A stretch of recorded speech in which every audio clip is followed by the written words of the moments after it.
Acho que eu nunca vi ninguém falar de marketing nesse sentido. Porque hoje a gente tem alguns nanoagentes que são treinados com o nosso método e com dados do mercado e dos nossos clientes, que ele consegue criar copies mais assertivas, consegue criar imagens mais assertivas.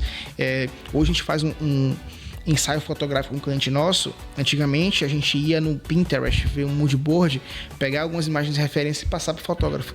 Hoje a gente consegue usar a IA, alimentar ela com poucos dados e ela cria um mood board pra gente de como tem que ser as fotos de acordo com o que a gente quer comunicar.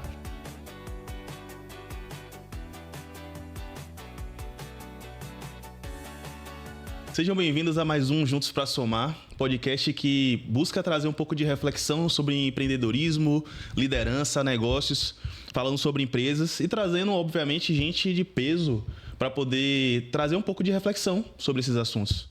Conversar com a gente sobre o dia a dia realmente do empreendedorismo e não só sobre o que a gente tem costume de ver na internet aí, né? Gente que não vive, mas quer ensinar.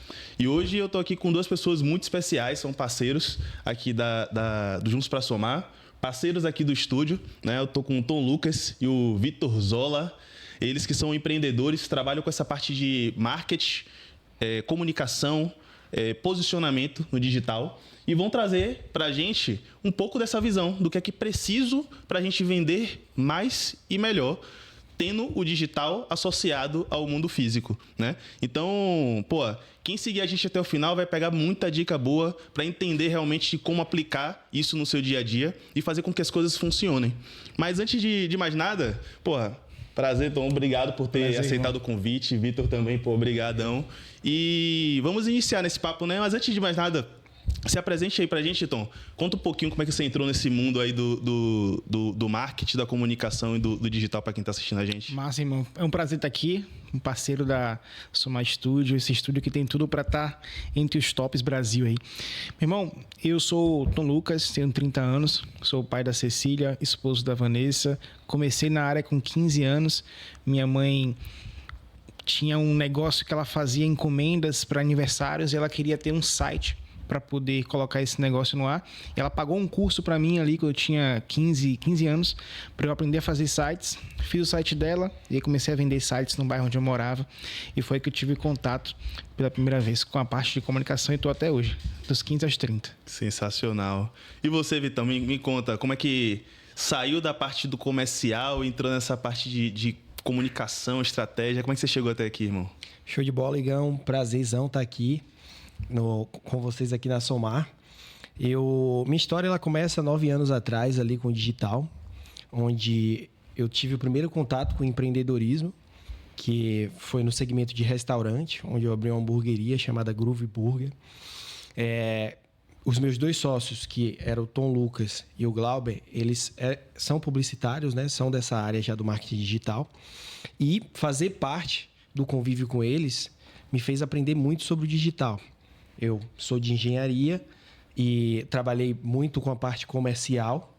Então, eu acabei migrando esse conhecimento comercial físico que eu tenho para o digital, muito por influência desses meus dois sócios.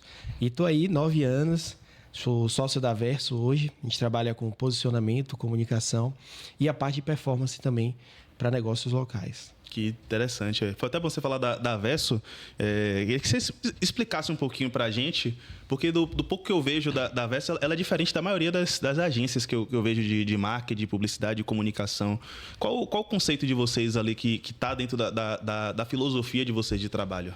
Tá, cara, a gente indo um pouco na contramão do mercado, na parte de narrativa e discurso, a Verso é focada em fazer conteúdos que fazem a marca ter uma maior percepção de valor e transformar essa percepção de valor em vendas.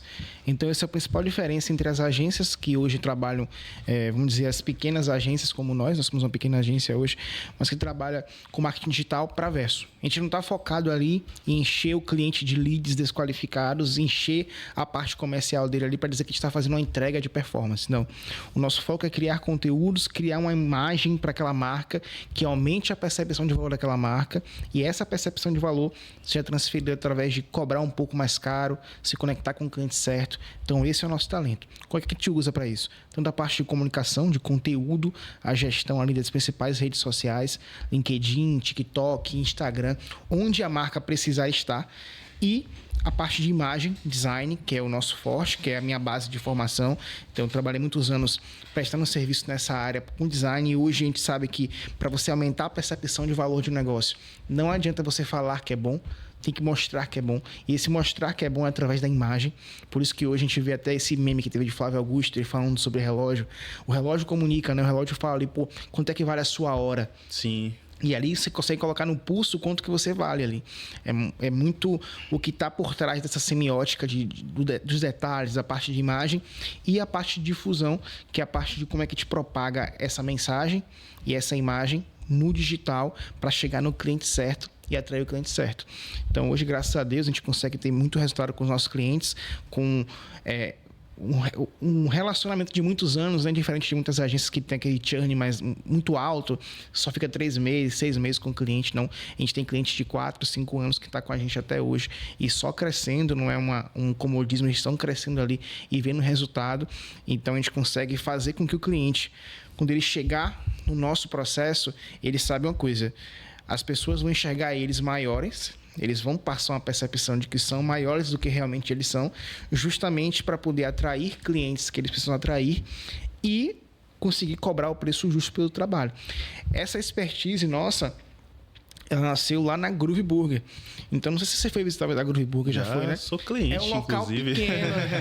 É um local bem pequeno. Então, você vê ali que é num bairro periférico, assim, afastado do centro.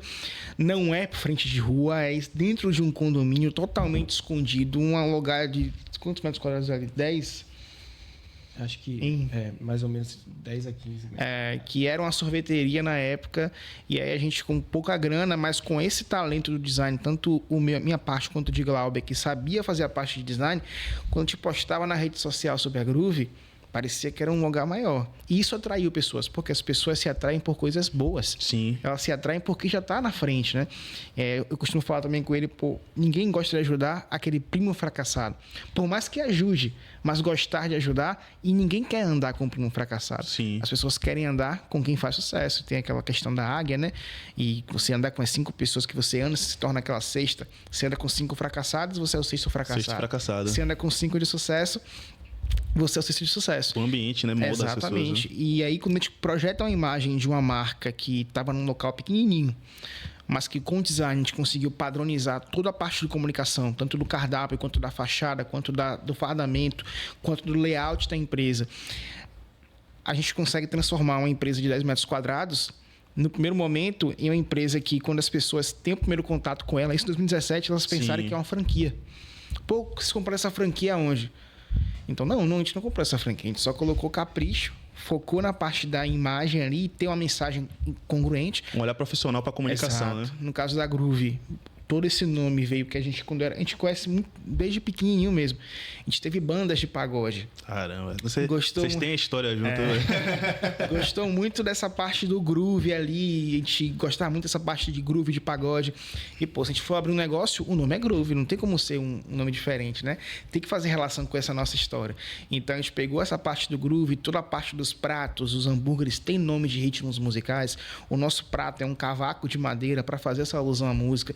Então, a gente conectou a mensagem, que é essa parte da música, com a imagem, traduzindo isso através da parte estética de tem tudo relacionado à música, é organizadinho, bonitinho, o básico bem feito, 80/20 focado ali. Então as pessoas, a gente sofria muito que a Groove era pequena e a outra parte externa da Groove a gente não conseguiu cobrir por discussões ali com... Do próprio condomínio ali, né? Com a galera ali que não era fácil, né? E aí chegavam pessoas muito arrumadas, assim, mulheres de salto alto na Groove. E aí a gente ficava, meu Deus do céu, essa galera tá pensando que tá indo pra onde? Tá pensando que tá indo pra um restaurante chique. E quando chegava lá, caramba, isso aqui é a parte ruim. Mas depois que o cliente tá lá, ele vai sentir o sabor do produto e não vai embora. Ele vai sentir o sabor do produto, vai gostar. É a primeira percepção, na verdade, aliada exato. com a experiência Exatamente. da alimentação, que é boa pra caramba também. Isso. Né? Eu sou cliente, posso falar isso.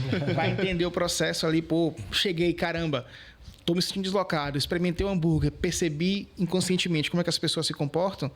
Da próxima vez que eu vier, eu já venho um pouco mais adequado ao processo. ambiente. Mas talvez se comunicasse que era uma hamburgueria simples, essas pessoas não viriam. Nem chegariam, né? Então a gente usa, não é que a gente queira manipular as pessoas, mas a gente usa a nossa capacidade de fazer algo que é de uma forma parecer ser muito maior para atrair os clientes para o nosso processo e a partir disso a gente começar a converter esse cliente dentro do nosso funil. Mas é uma validação muito boa. Só que sabe o que eu acho interessante? Você falou uma coisa aí que eu hoje observo na internet, é que as pessoas não sabem equilibrar essa questão da percepção. Por exemplo, você deu o exemplo do relógio, né, que o Fábio Augusto fala.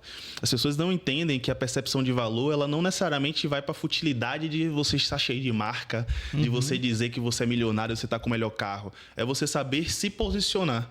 Como é que vocês encaram e conseguem equilibrar isso? Porque eu conheço alguns dos clientes de vocês, né, e eu vi uma mudança nesse específico, que foi assim, drástica, do posicionamento dele, sem ele precisar mostrar que ele era rico ou algo do tipo, não. É como ele se comporta. Como é que vocês chegam nesse equilíbrio? Como é que vocês enxergam isso? E essa discrepância que existe no mercado digital como um todo, né? Você quer falar? Eu posso dar o mandamento? Vamos lá. Que esse processo que você está falando que é do Thiago, né? Isso. Pronto, o Thiagão mesmo. Eu segurei o nome, mas quem pode dizer o nome do cliente é você. Exato. O Thiago é nosso parceiro, amigo de infância. Tu é o nosso primeiro baterista da banda da gente. Imagina quanta história que tem. A questão do Thiago, né, em si, ele tem um talento como arquiteto, tem a expertise de gerir os processos, só que, como você fala do digital, velho, tem um grande problema no ser humano, que é sempre achar que a grama do vizinho é mais verde que a que ele tem. Sim. Então, como hoje a gente tem informação pra caramba aí disponível, que você pode estar em 1 hora assistir 5 vídeos de YouTube de 10 minutos que falam 5 coisas diferentes e você não saber para onde vai. Cada um com sua verdade. Exatamente. É o que mais paralisa qualquer tipo de empreendedor. Sim. Então, o primeiro ponto é, vamos fazer um detox aqui da sua mente e entender primeiro quem é você. No processo de Thiago. Quem é o Thiago? O que é que Thiago gosta? O que é que Thiago, como é que Thiago se comunica? O que é que Thiago consome? Beleza. Agora, quem é o seu cliente? Ele me trouxe uma dor, que a maioria dos clientes traz essa dor pra gente. Eu quero vender pro cliente certo. Eu não quero precisar dar desconto. Eu não quero precisar chorar, que o cliente chore para fechar comigo. Eu quero que ele enxergue o meu valor. Pronto. Essa é a palavra-chave, de que quando um lead fala com a gente, querendo contratar a Verso, a gente sabe se ele é qualificado ou não para a gente pegar. Se o cliente está querendo vender mais, pode contratar a agência que faz tráfego pago. Mas se o cliente quer aumentar a percepção de valor, se ele quer cobrar o valor justo, a gente vai pegar esse projeto. Então, o Thiago sabe quem ele é. Hoje a gente, no processo de Thiago mesmo foi bem interessante, que ele fez uma mesa verso com a gente. A gente tem um psicólogo. Fez uma mesa o quê? Mesa verso. Sim. Que é esse processo de branding que a gente faz. Sim. Que são 6 semanas, que a gente fala que são 6 anos em 6 semanas. Caramba. Então, o Thiago e a Janine, que são o casal, eles tiveram um psicólogo que a gente tem no nosso processo, que é especialista nessa parte de entender o fundador, para entender como é que esse fundador vai se comunicar, tanto com funcionários, quanto com fornecedores, quanto com os clientes. E aí, colocamos o Léo, que é o Léo Gato, psicólogo nesse circuito, atendeu eles. Eram várias questões, assim, que o Thiago tinha para precisar. Thiago e a Janine tinha para adequar a comunicação. Sim. Por exemplo, Thiago, quando chegava no cliente, ele chegava já... Fala, meu irmão! E aí? Eu falo, energia pra caramba, né? Só que, quando você abre muito o sorriso, você dá muita abertura para a pessoa. E isso faz a pessoa achar que você é muito gente boa e que ela pode pagar o preço que ela quer pagar. Sim. Então, vamos fazer uma adequação aqui no seu posicionamento, na sua postura, para que você consiga passar mais credibilidade e confiança para essas pessoas. E a gente entendeu onde é que estava essa raiz do sorriso do Thiago, que era algumas inseguranças que ele tinha. Então, ele chegava ali... já tinha uma questão de segurança. Tanto que o relato que ele fala com a gente, né, é que ele pisou mais firme no chão. Ele veio depois do processo a conseguir pisar mais firme no chão para poder fazer esse... Então, vocês foram muito mais além do que de imagem, né? Você remodelou o cliente de fato, até psicologicamente falando. Com certeza, irmão. Porque a imagem é a tradução de uma mensagem. Surreal. Toda imagem é a tradução de uma mensagem. Você não vai construir uma imagem sem saber o que é que aquela imagem quer falar. A imagem fala. Então, se você faz algo sem saber o que é que você quer falar, a sua mensagem não vai chegar lá. Então, a gente adequou toda essa parte do Thiagão ali, de quem é ele, Depois entendeu, tá bom, Thiago, você tem 3 clientes aí que se você atender só esses clientes, seria maravilha da sua vida. Ele, trouxe 3 perfis de cliente pra gente, que a gente pegou esses perfis e começou a estudar. O que é que esse cliente quer ver de um arquiteto? O que é que ele leva em consideração desse arquiteto? Como é que ele valoriza esse arquiteto? Pronto, vamos lá entender, estudar esse cliente ideal que ele tinha e ver como é que o lastro que existia ali de mais clientes parecidos com aquele. Conseguimos entender o perfil do Thiago, da Janine, conseguimos entender o perfil do cliente, agora nós temos que unir isso. Porque o Thiago tem uma abordagem, como você falou, é o mais energia pra cima. Ele é energia demais. Só que o arquiteto, irmão, é o cara chato, é o nojento. As pessoas já têm essa percepção de valor, que o arquiteto, ele é o nojento. Se o arquiteto for parece pedreiro, é pedreiro. O arquiteto, ele tem um nível... A percepção de valor das pessoas já é que ele é um nível a mais. Por mais que hoje seja uma profissão que não é tanto valorizada, porque muitas pessoas querem fazer por conta própria, mas quem valoriza um arquiteto sabe que esse arquiteto ele é capaz de conversar de igual para igual com qualquer tipo de milionário, porque ele sabe e entende de coisas de bom gosto. Sim. Então, pegamos a personalidade do Thiago, adequamos a esse tipo de cliente e começamos a convergir numa comunicação que atraísse esse cliente. Então, o que é que esse cara quer se informar? O que é que ele quer saber? Como é que ele se informa? Quando ele vai procurar entretenimento? Onde é que ele busca esse entretenimento? Qual é o tipo de conteúdo que ele quer se alimentar? E qual é a transformação que Thiago proporciona para as empresas? Então, pegando todo esse mix, a gente construiu a mensagem, a imagem e a difusão. E aí chegou nesse resultado que hoje tem. O Thiago chegou para a gente, ele ia largar a profissão e ia começar a vender carro com o pai. Hoje já tem um escritório de arquitetura e uma construtora que fatura mais de milhões por ano, né?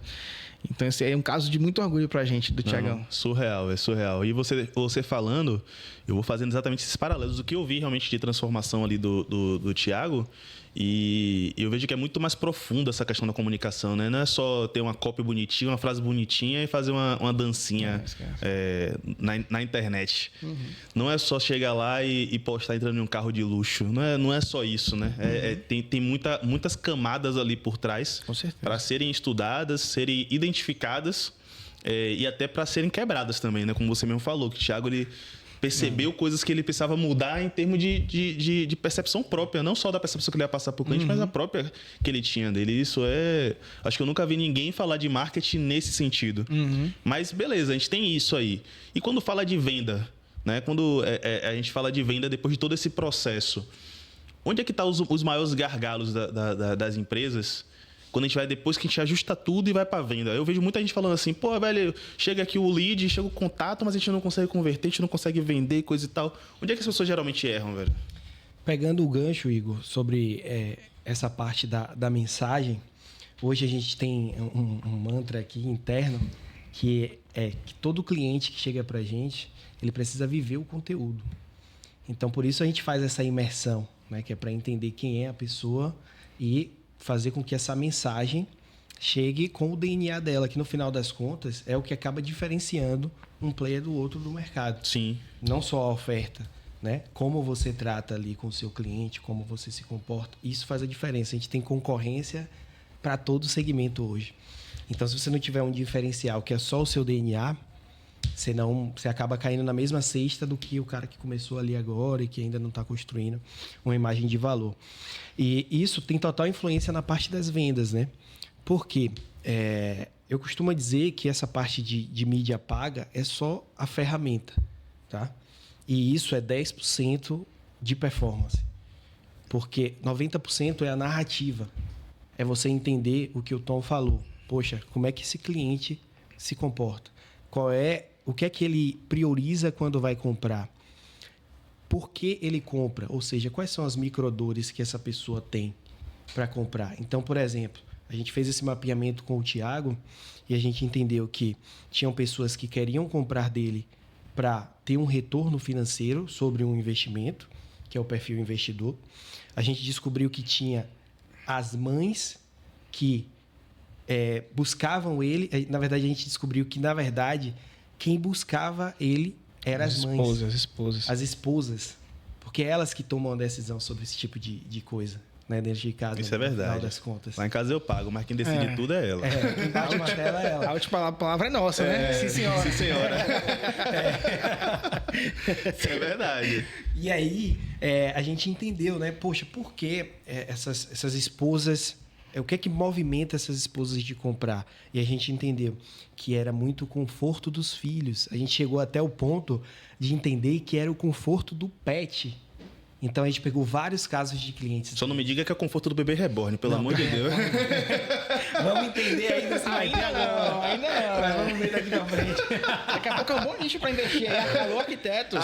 Arquitetura para bebê Arquitetos de quarto reborn. para bebê reborn, eu acho que pode virar. Isso é, o jeito que o bicho tá pegando. E já sai na frente ali. Mercado inexplorado, Oceano Azul. Então, você começa a entender esse comportamento de consumo e o que é que faz a pessoa sair de um ponto A para um ponto B, e você começa a trabalhar isso, né? E como o Tom falou, não é uma questão de manipular. Se você acredita ali no seu produto, se você tem propósito, o que você está vendendo vai impactar positivamente a vida daquelas pessoas, você pode entender o comportamento de consumo dela e trabalhar com base nisso. Afinal de contas, a gente sabe que a compra ela é na maioria das vezes, emocional, né? Eu diria que 99. 99% das Se, vezes. se o cliente para poder racionalizar demais compra. a decisão, ele não compra. É. Simples assim. É puxado. Mas então é isso, né? Tipo, na parte da venda, é você perceber esse caminho. O maior erro das pessoas é, tipo, não saber exatamente o que falar pro cliente quando o cliente chega. No final das contas, é isso. Tanto na parte de você impactar pela primeira vez ali, essa audiência, quanto quando elas chegam para você, né? Que aí envolve já um processo comercial interno de cada empresa. Sim. Costuma dizer que toda empresa tem que ter uma pessoa de vendas. E aí tem vários segmentos que ainda não entendeu isso. Um segmento que entendeu isso e está fazendo virar o jogo é o segmento de clínicas estéticas. Clínicas antes era uma secretária que atendia todo mundo, agendava, não tinha um time de vendas interno. Hoje, essas clínicas têm times de vendas. E você vê aí, Royal Face Doc, estão faturando 300 milhões de reais. Então, tem uma pesquisa que diz, se eu não me engano é do HubSpot, que 3% dessa audiência que você capta por mídia paga, seja por Instagram ali, Facebook Ads, estão prontos para comprar. Só que essa conversão ela pode aumentar de 10% a 15% se você tiver um time comercial. Então, o que amplia esse potencial são times comerciais, né? E aí, hoje existe uma brecha de mercado para todas as pessoas que entenderem que isso é importante. E as empresas que não entendem isso, é o que eu costumo dizer, se não está vendendo, provavelmente está morrendo. E esse processo vai se acelerar com o decorrer do tempo aí. Você falou isso aí, eu lembrei de uma frase que eu já falei em algum outro episódio aqui, e no outro episódio eu também não lembrei o nome do cara, mas eu acho que é o Zig Ziglar, que ele fala que tudo só começa depois de uma venda. As pessoas negligenciam muito a venda, porque existe um preconceito com a palavra de ser vendedor, né? Mas, pô, se você não vende, tudo que vem depois da venda, qualquer tipo de serviço, qualquer tipo de produto, ele não vai acontecer. Então, o mais importante é a venda. E aí, quando você pega os grandes players, Flávio Augusto, por exemplo, você pega ali, eu acho que 70% da empresa dele é o time comercial. Exato. Porque precisa vender, para depois os outros 30% da empresa poder trabalhar. Senão ninguém vai trabalhar, fica todo mundo aqui parado, olhando para a cara do outro, né? Eu acho que tem muito esse preconceito também no processo, né? E o que, na teoria, o que nutre o comercial é o marketing. Então, o marketing precisa trabalhar junto com a venda para gerar os leads para que a venda aconteça. E geralmente o que eu vejo muito é uma briga entre marketing e comercial, né? O marketing está indo num caminho, o comercial está indo no outro, ninguém se entende. Quem é do comercial diz que não chega ali de bom, o marketing diz que está fazendo um trabalho bom. Que é mais uma briga de jogar, né? Empurra pro nenhum outro, dos né? dois está fazendo um trabalho direito, quer jogar um pro outro para ver quem resolve. Então, o grande diferencial da Versa é exatamente isso. Ter as duas pernas juntas no mesmo processo, né? E a gente entende o que é que faz uma pessoa sair de casa e ir para uma loja. Ponto. Hoje, se você for entender, Igão, a gente está fazendo... Nós recebemos 6 mil comunicações diariamente. O nosso concorrente hoje, ele não é a empresa que vende a mesma coisa que a gente vende, não, velho. Como assim 6 mil comunicações? Nós recebemos hoje 6 mil comunicações por dia, anúncios. Ah, sim, entendi. São 6 mil estímulos visuais de gente querendo vender alguma coisa para nós. Seja a própria imagem dela, ou seja, anúncios por dia. Nosso concorrente hoje não é por exemplo, aqui o Somar. O concorrente do Somar não é o outro estúdio de podcast. O concorrente do Somar talvez seja a mensagem que a mulher do cara mandou na hora que ele tá vendo um anúncio do Somar no Instagram. Porque não é concorrente de serviço, é concorrente de atenção, né? A economia hoje, irmão, é a atenção. Então, se você não tem um criativo que faz a pessoa não responder a mulher na hora, você perdeu o jogo. Eu tenho ódio desse povo, porque eu parei de responder minha mulher diversas vezes, porque eu tô no meio de um vídeo, ela tá falando, eu tô aqui.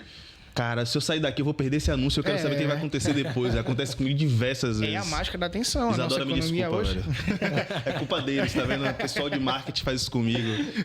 A economia hoje é da atenção, mano. Por isso que os influencers têm tanto sucesso, que eles conseguem prender muito a pessoa ali, a atenção da pessoa.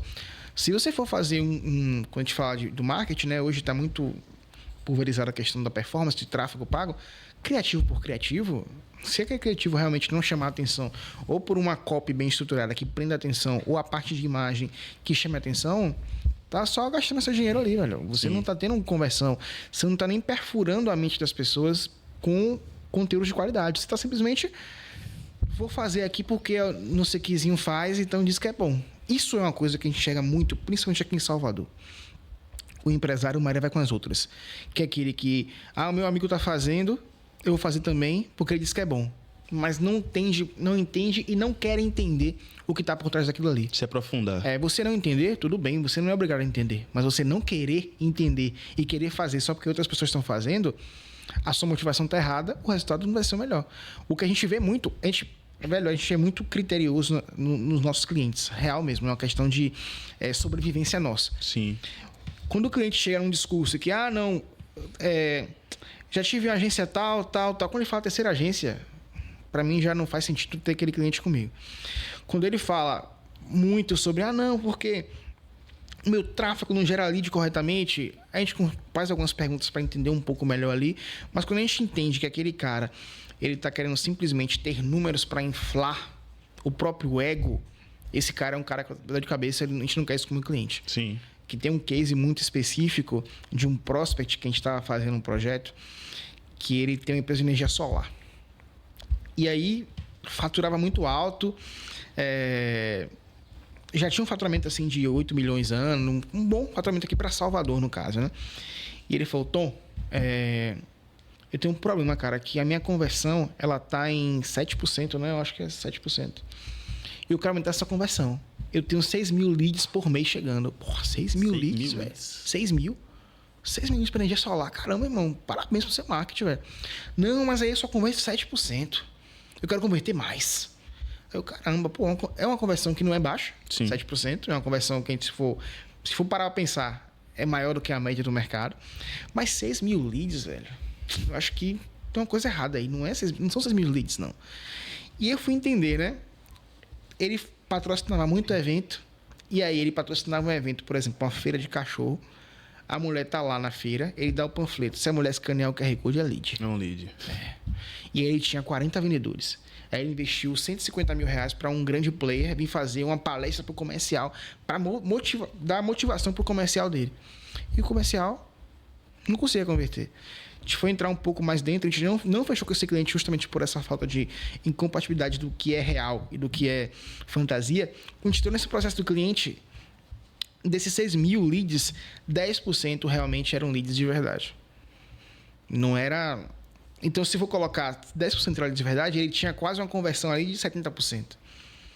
Se for fazer o cálculo realmente, sim, o que é uma conversão absurda para um projeto de energia solar. Sim. Mas tem todas as facilidades de compra, né? Que é financiamento. É um processo diferente. Funil, né? Então, realmente, quem é qualificado, é muito difícil não comprar. Ainda mais naquela época, assim, tem uns 3 anos atrás esse processo. Então, a limpeza de base, esse cara entendeu que ele não precisava ter 40 vendedores. Porque ele via a base de leads inchada. Eu não estou conseguindo atender os leads. Vou colocar mais gente para atender. Não tinha IA na época. Então ele tinha 40 vendedores. Que se ele tivesse 10... resolveria o problema dele. Ele conseguiria ter muito mais... Talvez até aumentar um pouco... Investir... Essa grana que ele investia em comercial... Investir um pouco mais em marketing. Aumentar essa base de leads qualificados. E trabalhar melhor esses leads. Ele teria muito mais resultado. Só que aí, como eu falei... os empreendedores de hoje estão muito de olho na grama do vizinho. Eu vejo clientes, velho, de alguns amigos meus que têm agência, que os clientes mandam para eles vídeos desses caras e falam assim, não, olha o que esse cara falou aqui, faz a minha empresa. Sim. É uma questão de... É porque não tem a base estruturada. Você até falou assim, não, a gente faz todo um processo, tem psicólogo, cuidou do Thiago para poder entender ali o raciocínio, o racional do processo dele, né, da empresa, do que ele queria e tudo mais. Aí minha pergunta é, o que vocês fazem cabe para qualquer empresa? Tipo, o cara que tem uma empresa pequena, ele deve estar assistindo agora a gente e fala assim, porra, dá para mim não, velho. Porque é muita coisa, é muito grande. Isso cabe? Como é que um cara pequeno também entra nessa jogada do posicionamento com essa qualidade, por exemplo? Igor, eu gosto muito do Lázaro do Carmo. Ele fala uma frase que é primeiro progresso, depois ordem. Então, o que você falou? Primeiro vende, capitaliza. Depois, você que chama a gente para conversar. Porque tem um investimento alto, não só de preço, mas de energia. Principalmente de energia. Então, o pequeno empreendedor ali, aquele cara que está começando, não é nem porque a gente não vai ajudar ele, mas porque ele precisa focar primeiro em trazer o dinheiro para casa e consolidar a empresa dele e vender. Depois que ele vender, fica até muito mais fácil para a gente arrumar. Então, é um pouco ao contrário do que é uma obra, né? Construir uma casa do zero é mais fácil do que reformar. No nosso caso, reformar é muito mais fácil, é muito mais eficaz do que pegar uma casa do zero para construir. Até porque a gente não sabe quem é aquele cliente, dele que ele tem. Ele pode... Um dos erros dos empresários é achar que o cliente dele é igual a ele. Isso é muito, muito recorrente. O cara acha que quem vai comprar dele tem os mesmos gostos e costumes que eles. Mas não tem, velho. Sim. Seu produto, talvez você seja um cara que frequenta lugares A e você acha que o seu público vai ser A, só que o seu público talvez seja aquela galera mais popular.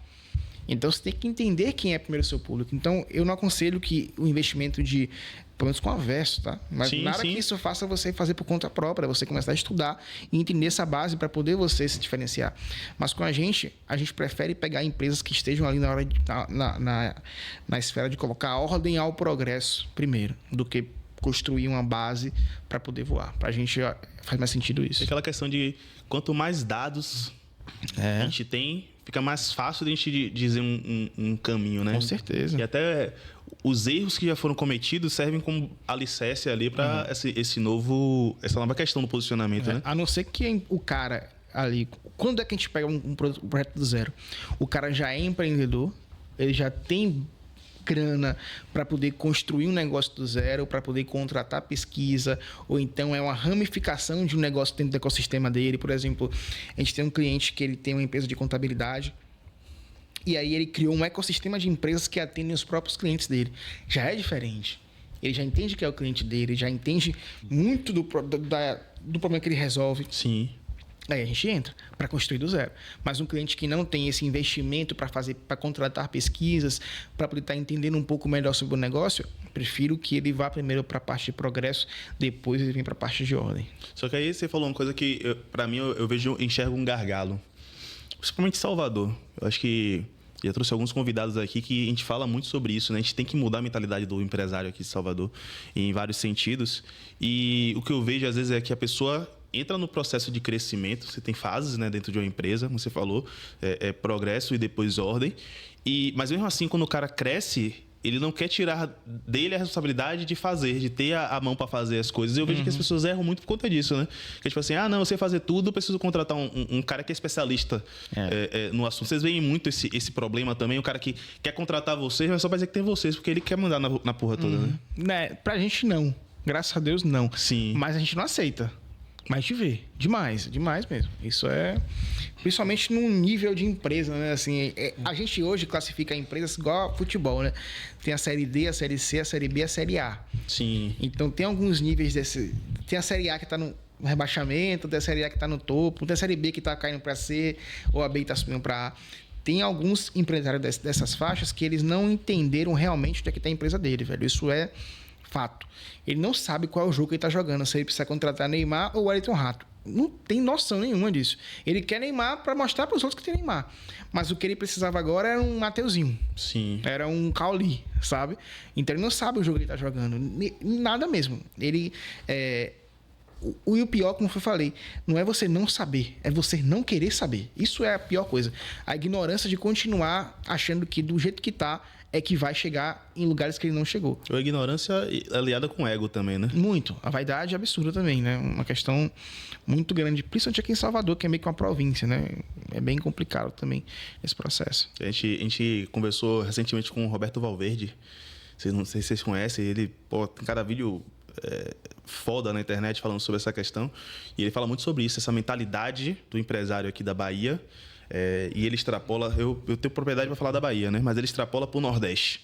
De ter essa cabeça mais fechada e não se importar, de fato, com o estratégico, com aprender, com se desenvolver, de querer buscar informação, de trocar ideias, como a gente está fazendo aqui agora, né? Uhum. Então, isso é uma parada que realmente a gente precisa mudar como um todo no cenário empresarial aqui da região. E eu concordo 100% com o que você está falando. Tem que ter realmente as etapas, saber exatamente em que etapa você está, qual processo, qual jogo que você está jogando, e não só qual você está jogando, qual você quer jogar. Que não existe nada determinado na vida, né, velho? Não é porque você está ali que você é aquilo. Você pode querer outra coisa e as pessoas não sabem nem o que quer na maioria das vezes. Nem como empresário, né? Mas mudando um pouco de assunto, entre aspas, né? Eu queria entender um pouquinho de Vitor. Dado todo esse cenário, qual a importância de se investir nessas mídias pagas? Tráfego pago do Instagram, hoje em dia tem TikTok, se eu não me engano, também, que a galera tem falado muito bem. Investir também em outras mídias, outdoor e coisa e tal. Como é que você vê a importância disso, desse investimento? Vale a pena, não vale a pena? Qual a sua visão? E o que é que você tem de resposta dos empresários que trocam ideia com você, velho? Igor, é muito comum a gente conversar com alguns empresários que estão um pouco machucados, né? Ali, com algumas experiências que já teve com essa parte de captação de mídia paga. Agora, assim, hoje é extremamente importante que se faça isso, porque se você não tem ali um conteúdo muito bom, conteúdo muito disruptivo, que gera uma audiência orgânica para você pode estar com os dias contados. E o que eu costumo dizer é que é sempre um conjunto, né? Você liga canais de aquisição de clientes. Então, se eu gero um conteúdo orgânico muito bom, e aí a gente tem até um caso, né, que foi do próprio Tom, ele fez um conteúdo, esse conteúdo deu 1000 visualizações e trouxe 2 clientes para a gente. Então, eu não estou falando de alcance desse conteúdo, mas um conteúdo feito de maneira certa, entendendo o seu cliente, você consegue ter um resultado, mesmo com alcance pequeno. Esse é um canal de conteúdo. Quando você liga o canal de mídia paga, você tem mais um canal. Então, se você consegue 10, 15, 20 clientes por mês do canal de conteúdo orgânico, quando você liga o canal de conteúdo de mídia paga, você vai somar mais pessoas entrando e mais possibilidades de você conseguir cliente. É como se fosse um balde que, se você está enchendo com uma torneira, ele enche em um período de tempo. E se você liga essa outra torneira, ele vai encher 2 vezes mais rápido, certo? Só que qual é o grande problema hoje que os empreendedores encontram? Eles não entendem que o marketing e a mídia paga é um investimento prioridade dentro do negócio deles. Tanto que um comportamento que você enxerga hoje no mercado é que a empresa está passando uma dificuldade e o que é que ela faz primeiro? Corta lá no marketing. Corta o marketing. E aí eu digo que é o cortar o oxigênio dela, né? Porque termina de matar logo, né, essa porra do negócio. Só que realmente isso precisa ser feito da maneira certa. E um dos grandes diferenciais nossos aqui é que a gente também analisa muito dados, né?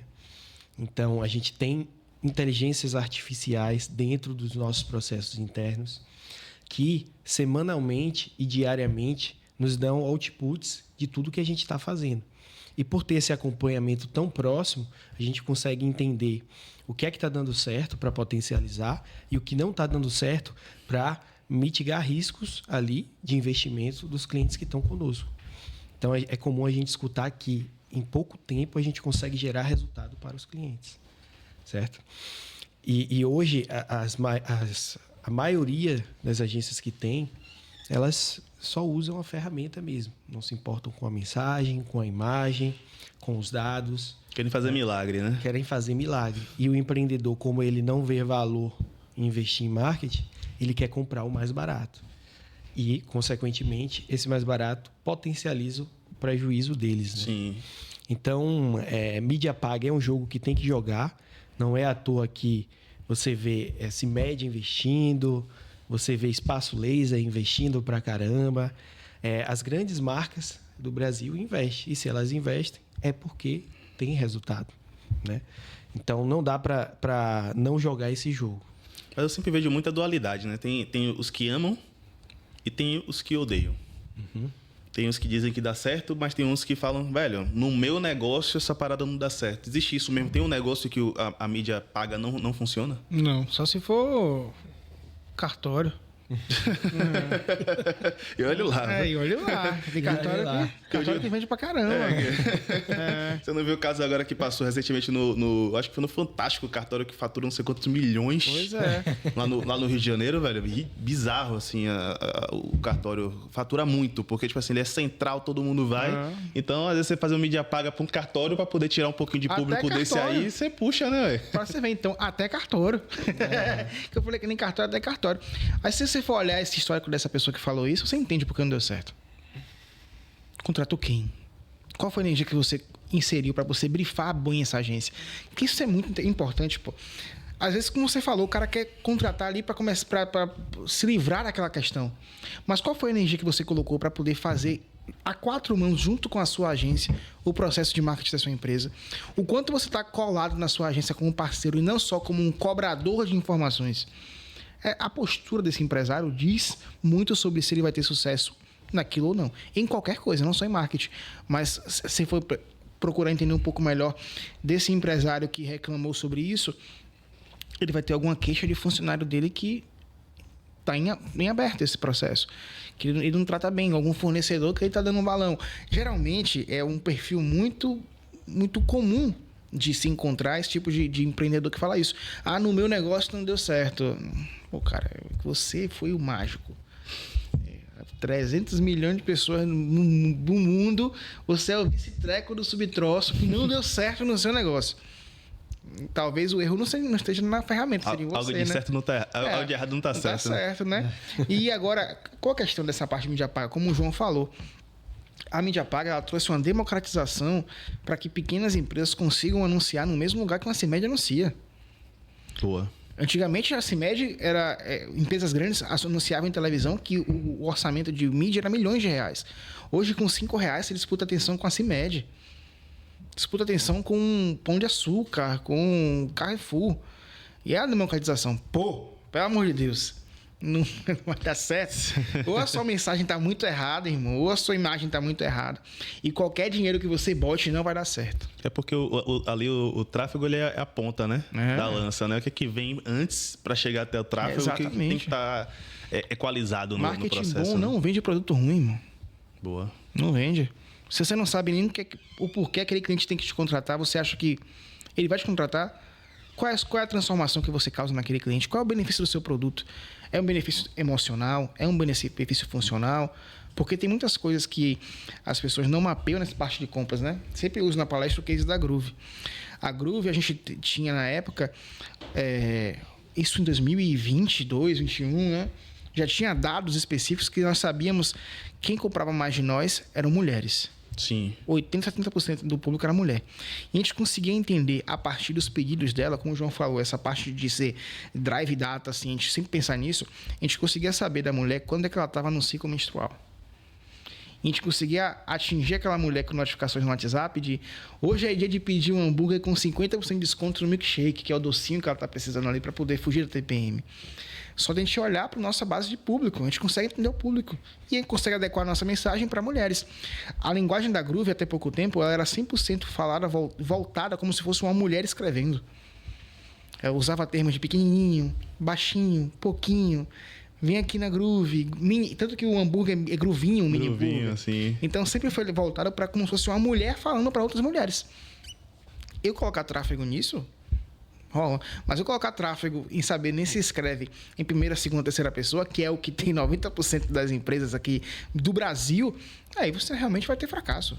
Tá fadado ao fracasso. Esse ponto aí me pegou, realmente. Você entender como que é a mulher que é seu maior cliente e você se comunicar como ela quer se comunicar. Exatamente. Mas você manda mensagem que você estivesse falando com seu brother. Pois é. Aí a mulher olha a mensagem e fala assim, essa Groove é doida. Não Exato. vou comprar nada lá, velho. Voltando pro de Thiago e fazendo essa conexão com a Groove, dentro do processo que a gente faz na mesa verso, na Groove não teve mesa verso, foi mesa verso mais empírica, né? Empírica. Mas a gente tem a definição de brand persona. Foi a mesa Groove. Mesa Groove. De buyer persona e brand persona. Buyer persona são as personas compradoras, então existem algumas buyer personas, e tem a brand persona, que é a persona da marca.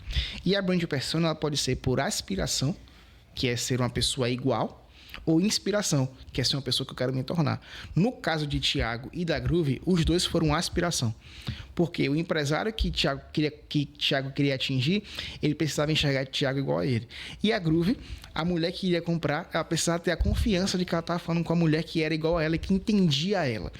Então é muito interessante, muito importante você entender como é que a sua marca tem que se posicionar e se comunicar. Talvez você seja uma marca inspiradora, no caso de um podcast, que faz sentido você ser inspirador, porque você está vendendo para a pessoa ali a possibilidade de ela se tornar uma autoridade no assunto, de inspirar mais pessoas, que é o desejo principal das pessoas, diz aquele livro, acho que é Como Fazer Amigo Influenciar Pessoas, é de se sentir importante. Sim. Você consegue tocar em vários outros pontos aqui, a depender do negócio que você tenha, mas você tem que entender qual é o benefício emocional que a sua empresa resolve daquele cliente e qual é o benefício funcional. Porque, até falando na palestra, quem come hambúrguer está com fome? Aí você me pegou, eu tô com Não, tá com fome come arroz, feijão e frango. Quem tá com fome come arroz, feijão e frango. Tá com desejo. Quem vai comer hambúrguer tá com desejo. Isso é verdade. Ela não tá com fome, quem vai dar um hambúrguer pra uma pessoa de rua, ele vai comer o que for, mas você dá um prato de comida também, ele vai comer aquele prato de comida. A fome, ela se mata com comida básica. Fome na necessidade básica. Mas o hambúrguer, o sushi, é desejo. E qual é o benefício emocional que você traz ali na pessoa? Pô, a Groove a mensagem que a gente mandava para aquela pessoa, para aquele cliente, demonstrava que a gente tinha atenção com ela. Então, já começa a subir alguns pontos na cadeia ali. Pô, como é que eles sabem? Como é que ele acerta? Como é que eles acertam o que eles estão falando, sabe? É muito olhar para os dados ali, como o João falou, com o data driving ali, em saber como se comunicar do jeito certo com cada cliente na hora certa que tem que se comunicar. A Groove, velho, não é uma empresa gigantesca. É o que você falou. Pô, o pequeno empresário, progresso depois ordem. Entender. A Groove não tinha um faturamento absurdo como grandes empresas. A gente fazia questão de dedicar tempo para entender como é que o nosso cliente queria ser tratado, o que é que ele queria e como é que a gente poderia se posicionar como uma empresa que ajuda esse cliente a viver melhor. Você vê, né, que teorias que eram tidas como alicerces fundamentais, eu acho que meio que quebram, né?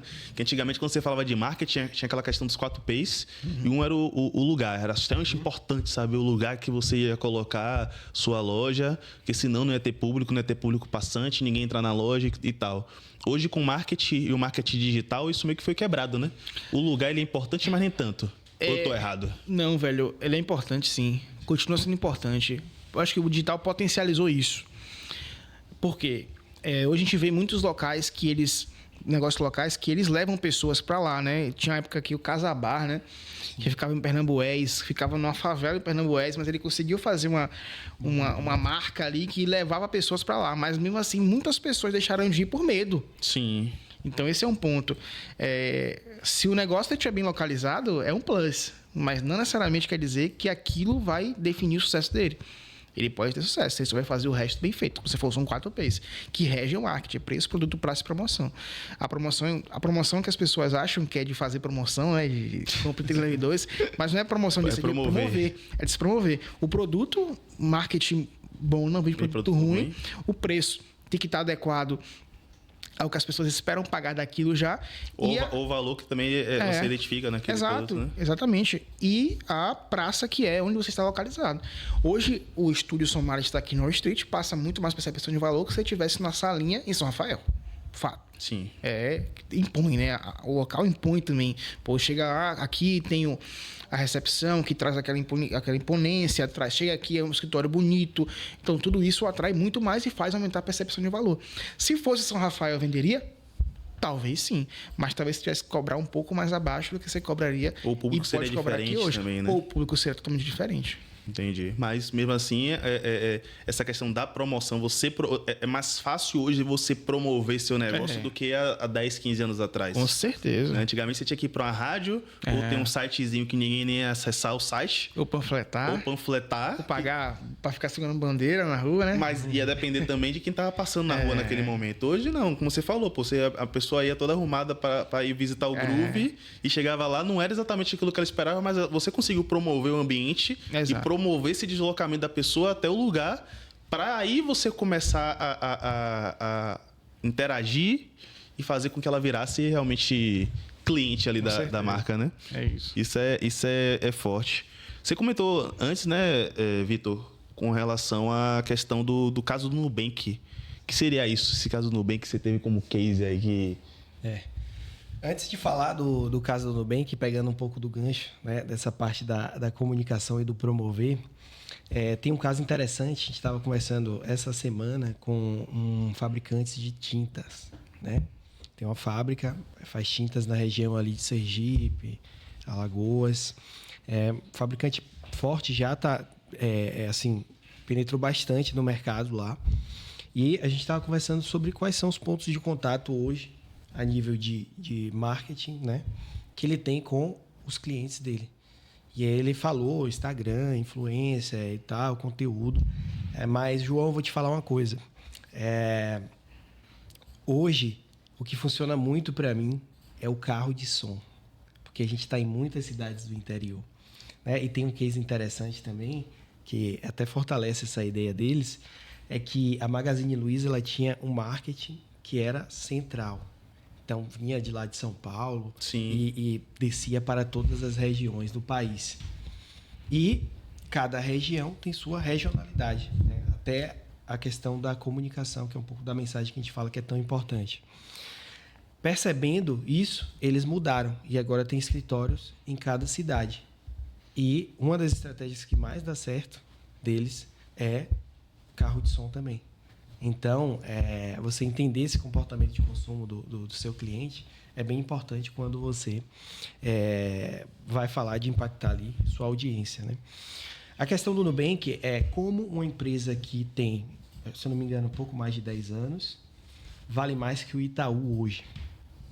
A gente conversa muito sobre como o posicionamento dela conseguiu impactar a geração que é o futuro, né? Então, você vê que o Nubank é uma empresa que ela é muito forte na geração mais nova. E isso parte desde a marca, como ela foi pensada, e eu vou pedir para o Tom falar um pouco mais sobre isso também.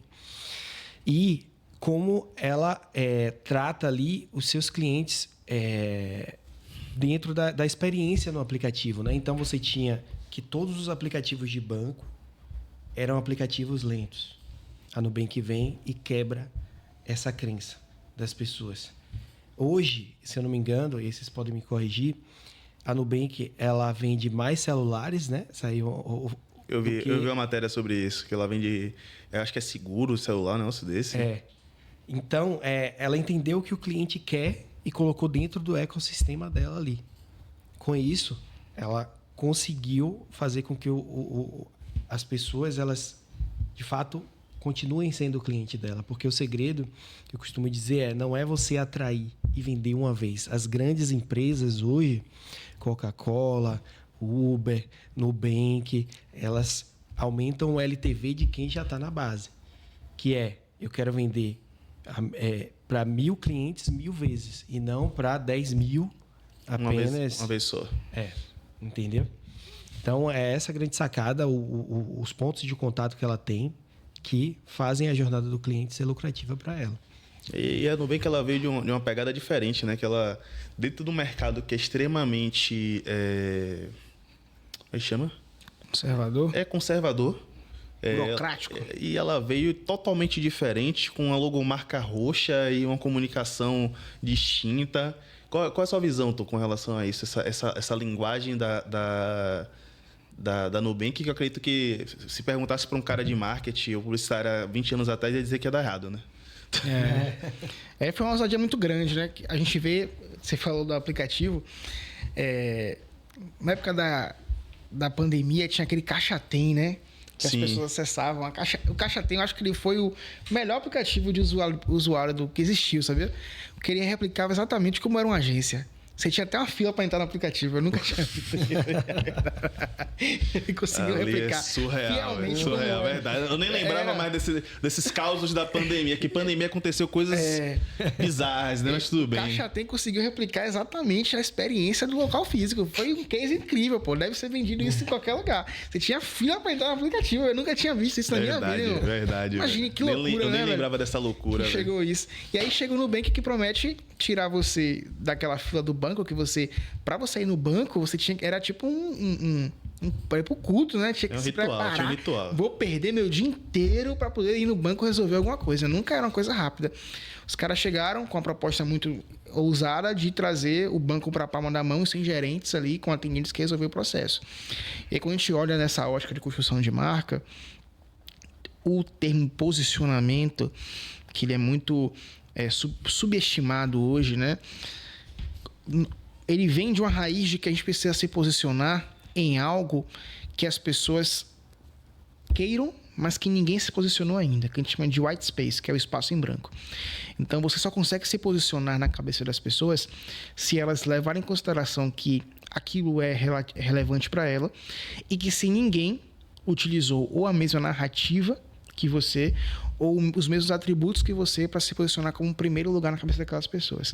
Quando a gente chega à parte do Nubank, a gente tem o nome muito ousado, que é o Nu, que vem de transparente, de ser uma empresa sem nenhum tipo de burocracia, e o roxo, que aí se a gente for enxergar, colocar todos os bancos numa paleta cromática, a gente consegue ver os bancos que são vermelho, os bancos que são azuis, os bancos que são laranjas, e a gente vê que esses bancos já se apropriaram de algumas cores, que é o principal fator do posicionamento, é você se apropriar de um espaço.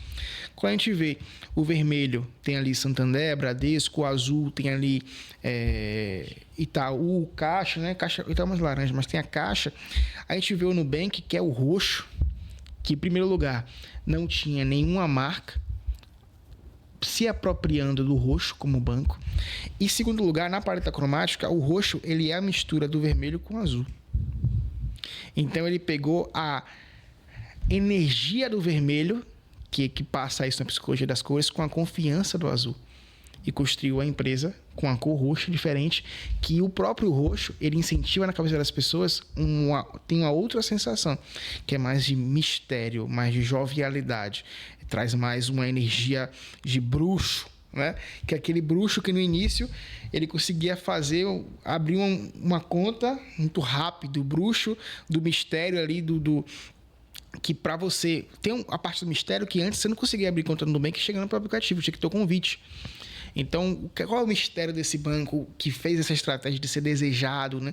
Então, quando a gente vê, foi um jogo totalmente intencional. Verdade. Foi a questão o Nubank tinha que ser convidado para abrir uma conta no Nubank, para ter o cartão Nubank. Antes era só o cartão, na verdade, né? Exato. Cartão de crédito, verdade. Cartão de crédito, você tinha que ser convidado. Então, toda essa parte eles desenharam muito bem uma atmosfera de marca que eles teriam, uma cultura muito forte que sustentaria essa arquitetura de marca e trabalharam para poder com que isso fosse bem... pulverizar muito bem isso, né? A gente sabe que hoje, naquela época, o Nubank, ele sabia muito bem o que o público dele queria. Então, ele queria atender o público jovem, certo? Vamos olhar na história. Qual foi uma outra marca que movimentou os jovens e que poderia inspirar o Nubank? O Tim Beta. O Tim Beta, para você ter um chip Tim Beta, que era a sensação do momento, era só com convite. Sim. Aquilo causava uma escassez na pessoa e um desejo de fazer parte de uma comunidade, que é uma das coisas que o ser humano mais quer, que é o que move o ser humano, na verdade, que é fazer parte de comunidades. O ser humano, que a nossa construção cognitiva, ela vem da nossa parte ancestral, que a gente queria viver em bandos para poder correr menos risco de morrer. Então a gente procurava comunidades porque a gente conseguia despistar ali talvez um predador mais fácil, ou então todo mundo corria ou brigava com aquele predador. E você construir comunidades para sua marca e você se apropriar de comunidades que já existem é uma das formas mais eficazes de você aumentar a percepção de valor de uma marca e construir uma marca mais longeva. Então o Nubank, ele não é simplesmente porque ele quer fazer aquilo ali. Ele deu muito dados, muito a história. Pô, o Team Beta, ele trouxe uma revolução, trazendo um acesso a um chip específico que tinha benefícios exclusivos, mas só para quem era convidado. Então, o Orkut no início também tinha muito isso do convite, né? Facebook também. Então, tudo que a gente vê que eles conseguiram entender muito bem o público deles. Os jovens. Os jovens, eles possuem mais desejo em coisas que eles são impedidos de acessar. E querem fazer parte de uma tribo, né? Exatamente. Então, por isso que drogas, né? São tão... as drogas são tão sedutoras, né? Porque é o proibido. A geração que... Se você for ver a geração dos nossos pais, eles não engajaram tanto quanto droga quanto a nossa geração. Porque a nossa geração, ela é mais seduzida pelo proibido. Então, se você fizer qualquer tipo de estratégia que o seu público for o público geração Y, nossa geração X, esqueci qual é a nossa geração, é a geração que mais vai se entreter por coisas mais proibidas. Pô, acesso ao Activian, por exemplo, que é dentro de um restaurante, né? Uma Batcaverna. Uma Batcaverna mais exclusivo, mais proibido. Tudo que você fala assim, não, mas é um lugar só para convidados. É um lugar só, é exclusivo. A nossa geração já inclina para ouvir um pouco melhor. Pô, eu quero fazer parte disso aí, velho. Porque eu não tô lá. É porque eu não tô lá. Então, eles conseguiram... O que é que rola lá dentro? Isso não é de agora. Se você for olhar a maçonaria. Maçonaria. Milenar. Exatamente. Que é a base de convite. Todo mundo quer saber o que acontece lá dentro, velho. Ninguém sabe o que acontece, né? Exato. Tem aquele segredo. Só que aí os negócios, eles abriam o que acontecia para poder despertar mais desejo ainda. Sim. Então, um pouquinho é Team Beta, vai pagar R$25 numa recarga e vai ter internet limitada. Eu falar nem tinha WhatsApp, né? Que eu achei que era SMS. Mandar esse SMS limitado. Era o blá blá, um negócio desse que tinha pra falar. Um negócio desse, blá blá, era isso aí. Blá blá, um negócio desse. É isso aí. Aí no Nubank, pô, que tem um cartão de crédito, jovem de 18 anos, eu mesmo, a minha vida financeira foi por água abaixo no início por causa de Nubank. Eu não tinha nenhuma estrutura psicológica de ter um cartão de crédito, pô. E aí eles me deram um cartão de crédito. Eu cheguei, comprei um iPhone e tal, não paguei esse cartão de crédito, fui pagar um acordo depois de alguns anos e o processo. Então colocou acesso a crédito na mão de pessoas jovens que não tinha. Então, pô, eu consigo comprar no crédito, eu quero fazer parte disso, como é que eu entro nisso? E aí ficavam caçando, tem um convite no Nubank, pessoas que venderam esse convite no Nubank, pessoas que venderam o Team Beta, enfim, trouxe uma economia clandestina aí, né, para esse processo fora do produto. Então, você vê que, você vê que o marketing ele vai muito além das coisas. Ó, quão profundo você foi para poder a gente entender o que fez o sucesso do Nubank. Com certeza. Eu iniciei com um questionamento tão simples e básico, né? Não, porque ele era roxinho, mas tem tipo todo um universo por trás de pensamento para conduzir o sucesso das coisas. Por isso que é importante para quem está assistindo que não é uma coisa simples. Por isso que Tom fala, velho, você tem que ser curioso de querer realmente entender. Não necessariamente entender profundamente, mas querer buscar essa informação, querer estar perto de quem sabe, vai ajudar, vai potencializar essa construção de imagem, né? E um outro assunto também que você falou sobre ser louco por dados. E falou também sobre a inteligência artificial. Vocês usam muito... Como é que vocês enxergam a inteligência artificial no mundo atual, né? Eu até brinco que para alguns tipos de negócio, a inteligência artificial vai tirar o profissional do mercado. E o Google lançou agora o VEO3, né? Com, absurdo. Vídeos absurdos. Qual a percepção de vocês com relação a isso no mercado de vocês? Como é que a inteligência artificial ajuda? Como ela atrapalha? E o que é que as pessoas estão perdendo ali dessa revolução? Eu acabei de ver uma matéria, isso vindo aqui, né, para o estúdio, do Sam Altman, né, que é o CEO da OpenAI, ele falando que uma das primeiras áreas que vai ser impactada por isso é justamente o marketing, né? E, assim, como a gente está inserido nesse mercado, a gente realmente sente que isso tem potencializado os resultados de quem já tem um conhecimento. Eu costumo dizer que a IA, ela é um acessório que potencializa o que você tem aqui dentro. Algumas pessoas que eu converso, eu ainda vejo uma resistência de usar IA. E isso é muito preocupante, né? E se vangloria por não usar IA. É claro que a gente às vezes fica naquele dilema, pô, será que vai cauterizar o meu cérebro por causa disso? Mas o que eu tenho percebido é que tem potencializado. Dentro dos nossos processos, isso tem ajudado muito. Então, tinha coisas que a gente tinha um SLA de 10 dias, hoje a gente faz com 3 dias, entendeu?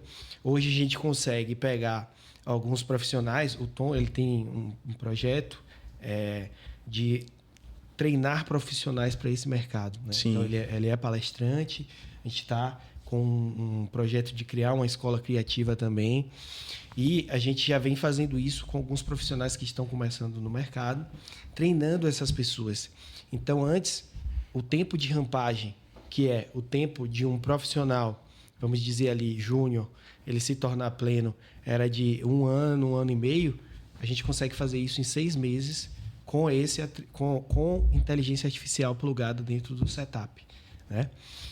Eu não lembro o nome do CEO que falou, mas recente eu vi uma matéria também que ele falou que o funcionário que não usar IA dentro da empresa dele não vai ser promovido, entendeu? Então já é uma mentalidade que as grandes empresas querem isso. As grandes empresas estão até contratando pessoas mais jovens, porque as pessoas mais jovens já têm uma facilidade de utilizar essa ferramenta, né? Então, dentro dos nossos processos internos, ela ajudou a ter eficiência operacional.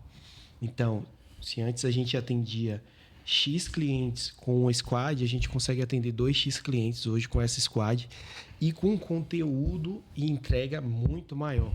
E eficiente também. Do que antes, né? E para os nossos clientes, a gente consegue nutrir ele com dados, né? Porque a gente sempre faz relatórios para apresentar para os clientes. Então, é muito comum a gente ouvir dos clientes, e eu acho que isso acontece até porque um dos diferenciais também é que a gente é empreendedor, né? A gente tem negócios físicos. A gente sabe como é a rotina de um empreendedor, os desafios. Os desejos. Os desejos. E a gente consegue, dentro desses relatórios, trazer percepções de negócios e que eles colocam em prática e que isso, alinhado com o nosso trabalho, consegue potencializar o resultado deles. Então, esses insights que a gente traz também vem muito junto do que a gente tem de conhecimento e do que a gente consegue alimentar ali os nossos agentes, né, de inteligências artificiais que a gente tem. Top. E qual a sua visão, Tom? O que você enxerga além disso? Você ainda acha que IA é uma ferramenta ou ela vai vir para substituir, de fato, os profissionais? Cara, eu acho que ela é uma ferramenta. Eu acho que ela não substitui, não. Pelo menos, não todos. Mas uma coisa que a gente vê muito nesse processo nosso é que uma pessoa vai ser capaz de fazer mais coisas com eficiência do que antes. Então, o que antes precisava de um squad de 5 pessoas, talvez uma pessoa que tem uma skill mais analítica e ela saiba entender como fazer perguntas e como induzir a inteligência a se comportar, ela vai conseguir dominar emprego de outras pessoas que faziam um pouco mais analogicamente. Eu também creio muito que vai acontecer um movimento de dar mais valor a profissões manuais. Eu creio que esse movimento vai acontecer. Já está acontecendo a escassez, por exemplo, de pedreiro, eletricista, profissões que são mão na massa, né?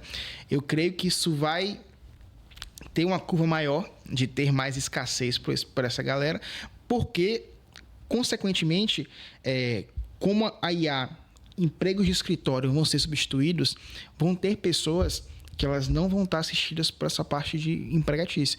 E elas vão ter que migrar para voltar a fazer novamente serviços manuais, de eletricista, encanador. E aí talvez tenha uma nova economia, que esse pedreiro hoje já ganha grana pra caramba. Um cara que sabe fazer, ele tira uma grana boa.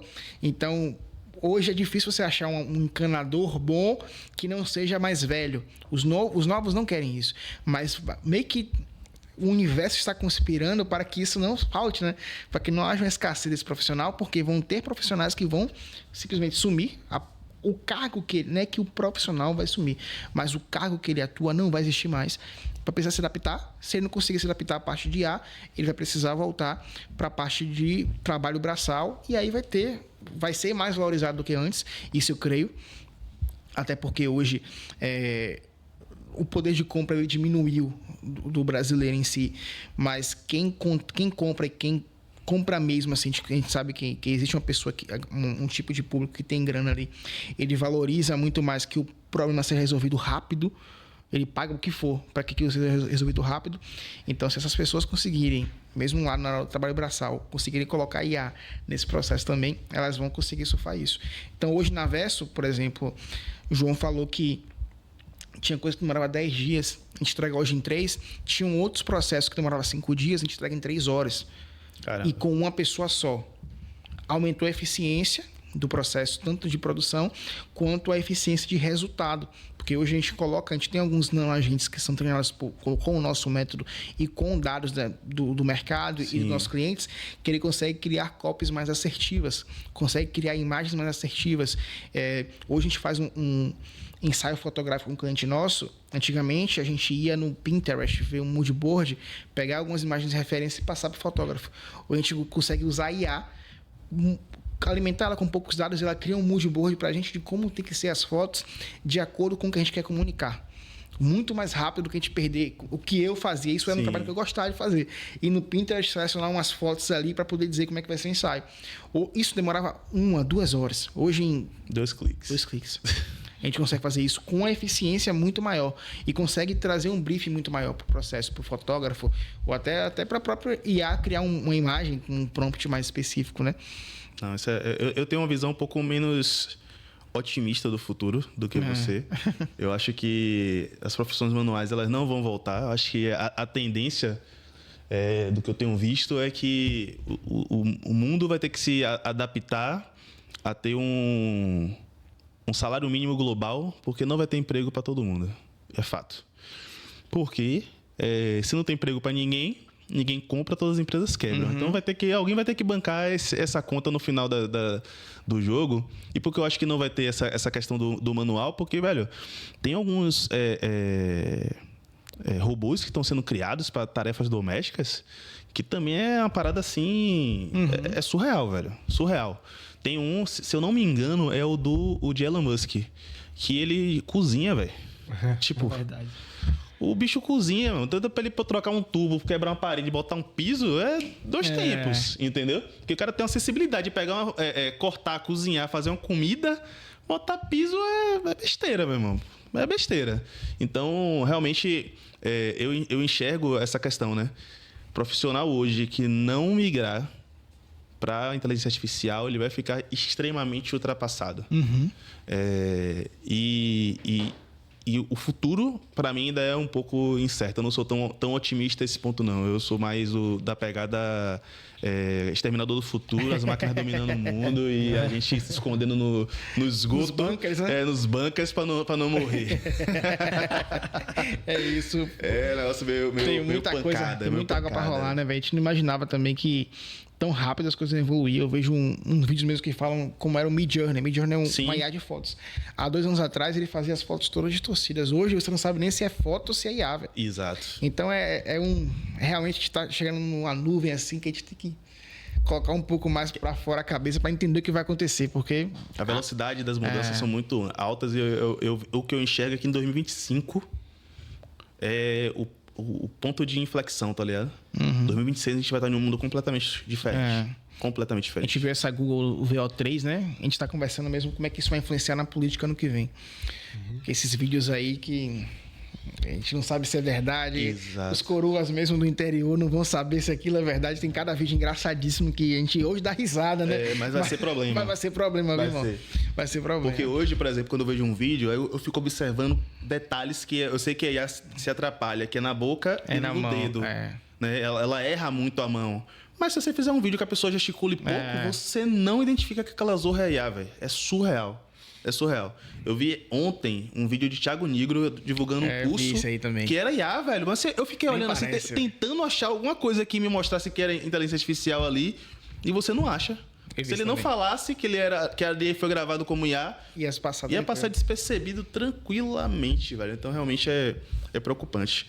Mas, galera, paz... Rendeu esse episódio, viu? Foi bom, né? Papo bom. Mas antes da gente encerrar aqui, eu queria que vocês, cada um de vocês, trouxesse uma dica, uma reflexão do que as pessoas que estão começando agora, que querem implementar um marketing diferenciado, o que é que elas deveriam fazer ou o que elas não deveriam fazer para que dê certo? Massa, velho. Então, eu acho que, em primeiro lugar, ela tem que saber quem ela é. Acho que são 3 pontos específicos para isso, que isso consegue resumir todo o processo. Primeiro, saiba quem você é muito bem e qual é a sua parte autêntica que você vai colocar para fora. Isso é interessante, né? Por mais que você saiba quem você é... Mas será que é tudo que você quer demonstrar? Exatamente, mas entenda qual é a parte autêntica que você vai colocar para fora. A segunda etapa, conheça muito mais o seu cliente do que o seu produto. Porque o seu produto é hoje algo efêmero. Você vende isso hoje, mas talvez amanhã você vai vender outra coisa. Se você resolve o problema do cliente, você consegue ter uma empresa mais longeva. E o terceiro, use o digital como uma máquina propulsora de espalhar a mensagem que você tem para o mundo. Muito bom. E você, Vitor Zola? Show. Eu encontro, né, muitos empreendedores ainda, assim, e com empresas emergentes ali, muito preso no operacional hoje, que é muito... Eu não quero tirar o controle aqui da minha mão, né? E isso acaba impedindo ali desses empreendedores avançarem, né, para uma etapa de tático, de estratégico. Eles continuam presos no operacional. Então, uma coisa que eu recomendo que todo empreendedor faça se capacite para pensar no crescimento da sua empresa. E no crescimento longevo, né? Não é aquele crescimento que eu vou fazer uma promoção, eu vou vender e eu vou corroer a minha margem. Um outro ponto que eu considero importante é tenha um time de vendas interno. Tenha um processo comercial bem definido, porque é isso que vai fazer esse oxigênio da sua empresa continuar a se perpetuar. Porque o que é que eu vejo acontecendo muito? As pessoas recebem uma demanda de pessoas interessadas, mas por não ter um processo, às vezes até por o mais básico, hoje eu costumo dizer que o atendimento quem não tem nem senta na mesa, né? Sim. Mas tem muita gente que não tem ainda e perde por conta disso, de pessoas interessadas. E com o processo comercial e olhando para isso de forma estratégica, ali como os outros setores do seu segmento, você consegue crescer. E invista em canais de mídia paga. Você precisa ter isso. Você precisa ter não pode ser só reativo, né? A demanda que aparece, eu vendo para ela. Eu preciso ir atrás. Porque se você não está indo atrás dessas pessoas, o seu concorrente está. Tenha certeza disso. Isso é verdade. Então, eu acredito que isso aí é um ponto bem importante que pode fazer virar o jogo. Show de bola. Tom, Vitor, obrigado. Realmente foi um papo extraordinário que a gente teve aqui. Acho que valeu por uma mentoria. Tudo que vocês colocaram na mesa aqui de marketing, venda, percepções e cases que vocês detalharam aqui com muita precisão. E para quem quer encontrar vocês na rede social ou na internet, falar com vocês, como é que chega até vocês? Massa, tem meu Instagram, @tomlucas com 2 Cs, ou então da Verso, que é @versocreative, _ no final. Instagram, Victor Zola, também pelo próprio Instagram da Verso Creative. Muito bom.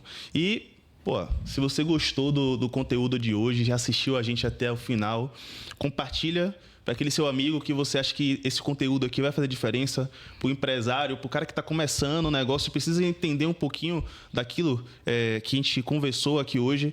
Compartilha, curta, assim você consegue fazer com que nossa iniciativa aqui vá para frente. O único pagamento que a gente quer de vocês é esse, é curtir, compartilhar e fazer com que nossa mensagem chegue mais longe. E como eu sempre falo, o Juntos para Somar é uma iniciativa do Estúdio Somar, aqui onde a gente grava, que tem essa qualidade aqui excepcional de cinema para poder trazer essa informação.